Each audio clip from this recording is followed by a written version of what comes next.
What's going on, YouTube vinyl community? It's your old pal Mikey Bananas from the Grown Man Record Night program, back to enter a contest. It's a new channel for me, discovered through people entering this contest. Telegram Sam, 600 sub contest. I think she's well past that by now. So congratulations for that. Kind of stumbled on the channel, kind of checked it out. We don't do a lot of contests here, but stumbled across the channel. Looks pretty cool. Checked out a couple of videos, but I tell you what really did it for me.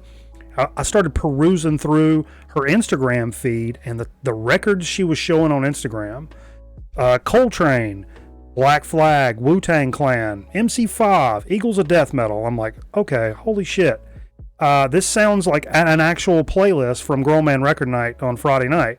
So I don't know if you ever find yourself not doing shit on Friday night, Sam, but I think you'd fit in. Don't let the name and the well-groomed mustache deter you. I think you may fit in over here with us. So feel free to come drop by sometime. But anyway, the contest she's doing is to celebrate the 600 subs is Connect 4. So you're taking 4 record albums and connecting them in some way, shape, or form. And so let's jump in. Full disclosure, I did this in my head one whole full time before, and I made an error while I was putting this together. And I'm like, oh, wait, that's not right. So this is actually my second attempt. I kind of had to go back and reroute and take a detour and figure it out again, which was challenging and fun in its own way. But yeah, I messed up. So I kind of had to rethink what I was doing. We'll start with something. And like, oh, you're not going to show this record again, are you? Well, yeah. Been playing a lot of Danzig lately. Been really getting into Danzig, Sam Hain, Misfit stuff. And this like the past year, kind of casually listened to them in the 90s. Was not a huge fan, and I don't know what it is like in the last like year or so. I've just become completely eat up with Danzig stuff. And this is the first one.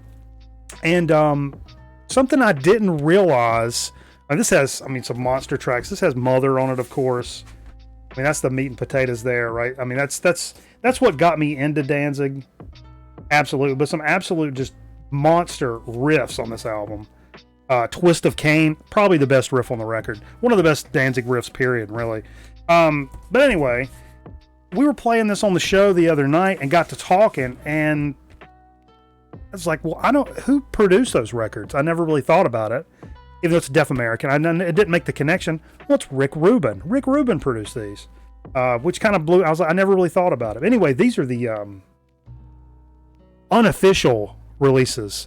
Legend has it, Glenn Danzig himself, Mr. Kitty Litter himself, may be behind these unofficial releases that they've put out.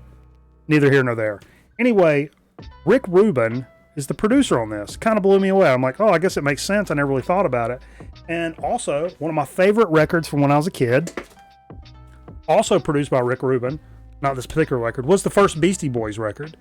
And let me tell you, man, I was like fourth grade when I first heard the Beastie Boys, and I'd casually listened to hip hop before because it had been on MTV and stuff. I liked the Fat Boys, I liked Run DMC, stuff like that. But when the Beastie Boys came out, it was like, holy shit balls. I mean, this was like a whole next level. It's the first time where I'm like little kid stomping through the house, like rapping.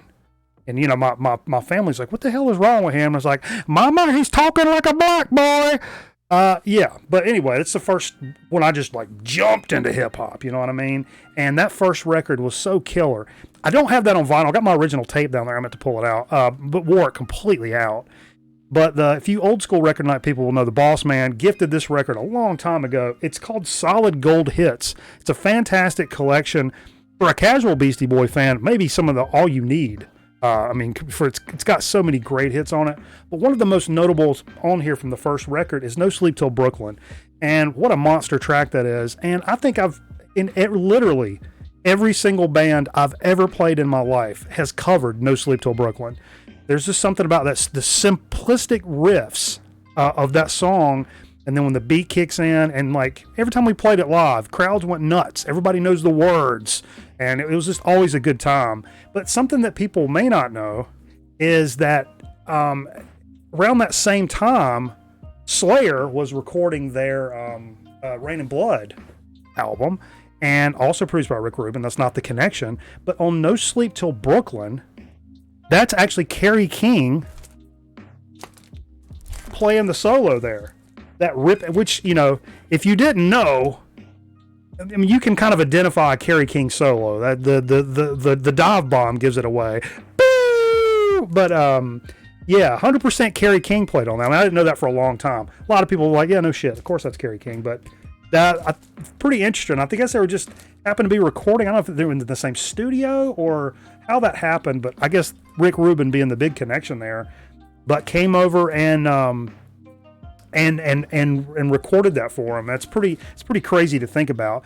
And the other connection, I know there's a lot of Rick Rubin stuff here, but Raining Blood, the last song on this, was featured on one of my favorite video games of all time.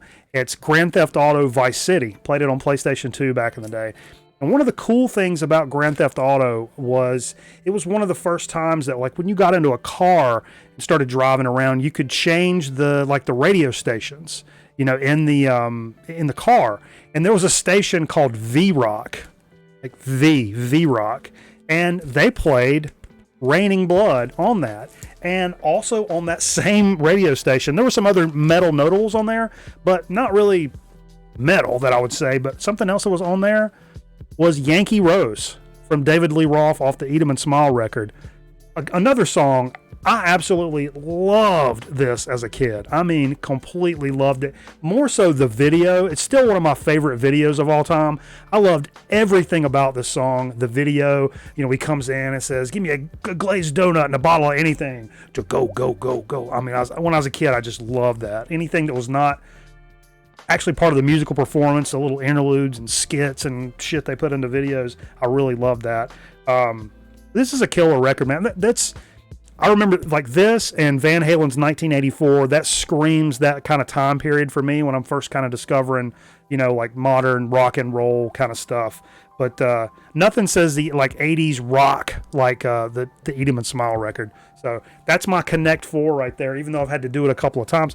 You know, a lot of Rick Rubin in that, but whatever, you know, but Rick Rubin was only one of the connections, so to be fair. But anyway, congrats, Sam, on the 600 subs, and now, hell, I think you're well past 900 now. I'm sure you continue to grow. You got a great channel. Good content always rises to the top. So you guys go over and sub up Sam if you're not, and we hope to see you next time on another Grown Man Record Night.